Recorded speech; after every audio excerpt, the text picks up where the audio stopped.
اللہ کی مسجد میں تو آئے اور نماز رسول اللہ کے ساتھ پڑھنے لگے، لیکن منافقوں کو بڑی تکلیف ہوئی کہ ہم ان کے خدا کو سجدہ کر رہے ہیں، ہماری منافقت کا شرارت کا ہم کو موقع نہیں مل رہا ہے، ہم رکوع میں جا کر مجبوراً جو ہے ان کے رب کو رکوع کرنا پڑ رہا ہے۔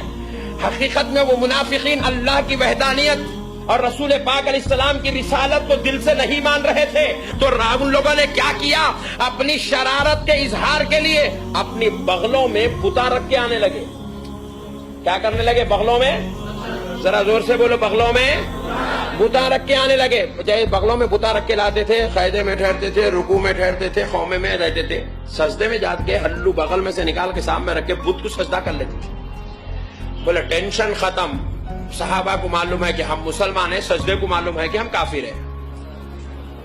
یہاں بھی ایسے کر رہے ہیں، یہاں بولتے ہیں ہم بھی سنیا بھائی سنیا، بس امریکہ کو جا کے بول رہے ہیں ہم ہی صحیح مسلمان، مسلمانوں کو توڑنے کا ہمارے پاس پلان ہے، لاؤ کتنے دے رہے۔ پیارے بزرگ اور دوستو، بہرحال منافقین بتوں کو رکھ کر مسجد میں آنے لگے، سجدے کرنے لگے۔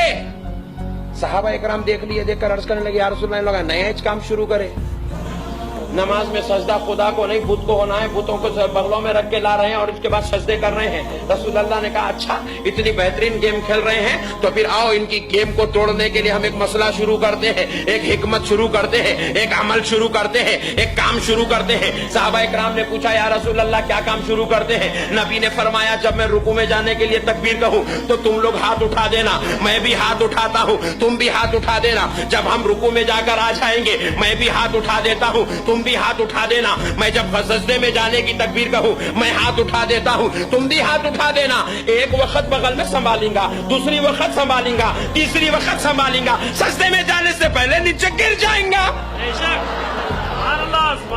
حکمت تھی، پوائنٹ نوٹ کرو، حدیث تو ضرور ہے مگر یہ حدیث حکمت ہے، یہ حدیث سنت نہیں ہے، یہ نبی کا ہمیشہ کا طریقہ نہیں ہے، یہ وقت تھا، یہ سچویشن تھا، یہ ماحول تھا، یہ کیٹیگری تھی، یہ منافقین کا پردہ فاش کرنا تھا۔ تو نبی نے کیا کیا؟ رفع یدین شروع کیا۔ اب وہ رفع یدین 20 دن تک چلتے رہے، 2 مہینے تک چلتے رہے، 3 مہینے تک چلتے رہے۔ صحابہ دیکھتے گئے، نبی کا نماز کا طریقہ بیان کرتے گئے، ملنے والوں سے حدیث ملتی چلے گئی، پھیلتی چلی گئی۔ امام بخاری کو ملی، ایتھنٹک تھی، صحیح تھی۔ امام بخاری نے بخاری میں کوٹ تو کیا مگر امام اعظم نے بتایا ہر حدیث صحیح تو ہوتی ہے لیکن ہر صحیح پر عمل نہیں ہوتا ہے، عمل حکمت والی حدیث پر نہیں سنت والی حدیث پر عمل ہوتا ہے۔ کون بت رکھ کے آتا تھا؟ کہتے نہیں مکے میں ہوتا تھا، مکے میں کوئی کافر نماز پڑھتا تھا، یہ منافقین بت رکھ کے آتے تھے۔ مکے میں تو منافق ہے ہی کوئی نہیں تھے، منافق تو ہے ہی مدینے میں تھے، وہ تو ٹنا ٹن کافر تھے، جس طرح ٹنا ٹن مسلمان تھے نا، ٹنا ٹن تھے۔